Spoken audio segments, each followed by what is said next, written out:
ಪಂಚಮಸಾಲಿ ಪೀಠದ ಜಗದ್ಗುರುಗಳಾದಂಥ ಸಮಾಜದ ಮಕ್ಕಳಿಗೆ ನ್ಯಾಯವನ್ನ ಕೊಡಿಸಲೇಬೇಕು ಅಂತ ಹೇಳಿ ನೊಗವನ್ನ ಹೆಗಲ ಮೇಲೆ ಇಟ್ಕೊಂಡು ಹಗಲು ರಾತ್ರಿ ಹೋರಾಟ ಮಾಡ್ತಾ ಇರುವಂತ ನಮ್ಮ ಸಮಾಜದ ಜಗದ್ಗುರುಗಳಾದಂಥ ಕೂಡಲ ಸಂಗಮ ಜಯಮೃತ್ಯುಂಜಯ ಸ್ವಾಮೀಜಿಗಳ ಪಾದಗಳಿಗೆ ಶ್ರೀಸಾಷ್ಟಾಂಗ ನಮಸ್ಕಾರಗಳನ್ನ ಮಾಡ್ತಾ ಪಕ್ಷಾತೀತವಾಗಿ ಅಣ್ಣ ಒಂದ್ ನಿಮಿಷಪ್ಪ ಕುಂಡ್ರಣ್ಣ ಏ ನಿಂಗಪ್ಪನ ನಿಲ್ಲಲ್ಲ ಒಂದ್ ನಿಮಿಷ.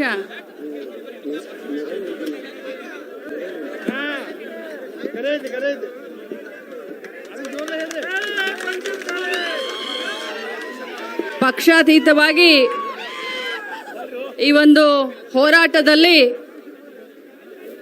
ಕಳೆದ 4 ವರ್ಷದಿಂದ ಭಾಗವಹಿಸಿದಂತ ಎಲ್ಲ ನನ್ನ ಸಮಾಜದ ಹಿರಿಯ ಮುಖಂಡರುಗಳೇ, ಸಮಾಜದ ಎಲ್ಲ ಬಂಧು ಬಾಂಧವರೇ ಮತ್ತು ಈ ಹೋರಾಟಕ್ಕೆ ಬಹಳಷ್ಟು ಜನ ಕೈ ಜೋಡಿಸಿದ್ದಾರೆ. ಪ್ರತಿಯೊಬ್ಬರಿಗೂ ಕೂಡ ನಾನು ಧನ್ಯವಾದವನ್ನ ಹೇಳಲಿಕ್ಕೆ ಬಯಸ್ತೇನೆ. ಇವತ್ತು ಸರ್ಕಾರದ ಮಂತ್ರಿಯಾಗಿ ಈ ಹೋರಾಟಕ್ಕೆ ಬಂದಲ್ಲ, ಸಮಾಜದ ಮಗಳಾಗಿ ಈ ಹೋರಾಟದಲ್ಲಿ ನಾನು ಪಾಲ್ಗೊಂಡಿದ್ದೀನಿ. ನಾನು ಬಂದ ತಕ್ಷಣ ನನ್ನ ತಮ್ಮ ನನಗೆ ಹೇಳ್ದ, ಅಕ್ಕ ನಮ್ಮ ಬಾಂಧವರು ಪಾಪ ಬಿಸಿಲಲ್ಲಿ ಕೂತಿದ್ದಾರೆ, ಬಹಳಷ್ಟು ಗೊಂದಲದಲ್ಲಿದ್ದಾರೆ, ನೋಡಕ್ಕ ನಮ್ಮ ಬಾಂಧವ್ರಿಗೆ ಧೈರ್ಯ ತುಂಬುವಂತ ಕೆಲಸ ಮಾಡು ಅಂತ. ತಮ್ಮ ಅಲ್ಲ, ಕಾಳಜಿ ಮಾಡ್ತಾನೆ. ಆದ್ರೆ ಇವತ್ತು ಸಮಾಜ ನಮ್ಮ ಬೆನ್ನಿಗೆ ನಿಂತ್ಕೊಂಡಿದೆ. ಇವತ್ತು ಸಮಾಜ ಇದ್ರೆ ನಾವೆಲ್ಲ ಮುಖಂಡರು ಇರ್ತೀವಿ ಅನ್ನುವಂತ ಒಂದು ಸಂದೇಶವನ್ನ ಇಲ್ಲಿ ಹೇಳಲಿಕ್ಕೆ ಬಯಸ್ತೇನೆ.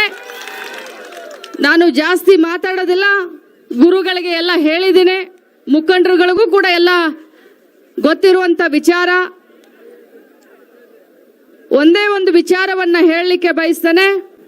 ಸರ್ಕಾರ ಯಾವುದೇ ಇರಲಿ, ಇವತ್ತು ಬಿಜೆಪಿ ಇರಲಿ, ಇವತ್ತು ಕಾಂಗ್ರೆಸ್ ಇರಲಿ, ಪಂಚಮಸಾಲಿಗಳು ಕೂಡ ಬಹಳಷ್ಟು ಜನ ಜೀವನವನ್ನ ಕಷ್ಟದಲ್ಲಿ ನಡೆಸ್ತಾ ಇದ್ದಾರೆ.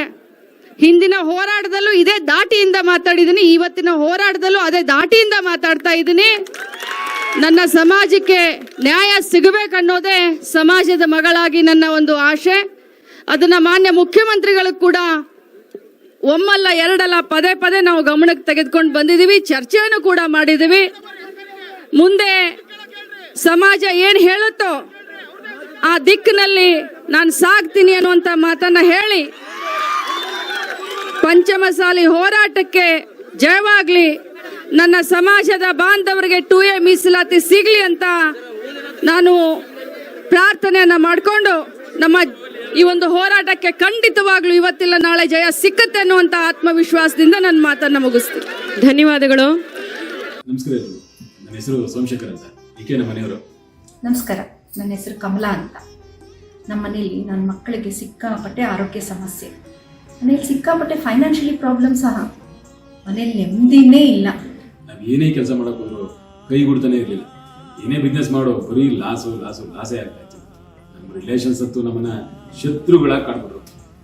ಹೀಗೆ ಒಂದ್ಸತಿ ಸೋಷಿಯಲ್ ಮೀಡಿಯಾದಲ್ಲಿ ಸಿಗಂದೂರು ಜೋಗೇಶ್ವರಿ ಜ್ಯೋತಿಷ್ಯರು ರಾಘವೇಂದ್ರ ಭಟ್ ಗುರೂಜಿಯವರದ್ದು ನಂಬರ್ ಸಿಕ್ತು. ನಾನು ತಕ್ಷಣ ಅವ್ರಿಗೆ ಕಾಲ್ ಮಾಡಿದೆ. ನಮ್ಮ ಸಮಸ್ಯೆಗಳನ್ನೆಲ್ಲ ಕೇವಲ ಕೆಲವೇ ದಿನಗಳಲ್ಲಿ ಪರಿಹಾರ ಮಾಡಿಕೊಟ್ರು. ಅವರು ಸಾತ್ವಿಕ ಪೂಜೆಗಳನ್ನು ಹೇಳಿದ್ರು, ನಾವು ಅದನ್ನ ನಡ್ಸ್ಕೊಂಡು ಬಂದ್ವಿ. ನಮ್ಮ ಕಷ್ಟಕ್ಕೆಲ್ಲ ಸ್ಪಂದಿಸಿದ ರಾಘವೇಂದ್ರ ಭಟ್ ಗುರೂಜಿಯವರಿಗೆ ಅನಂತ ಧನ್ಯವಾದಗಳು.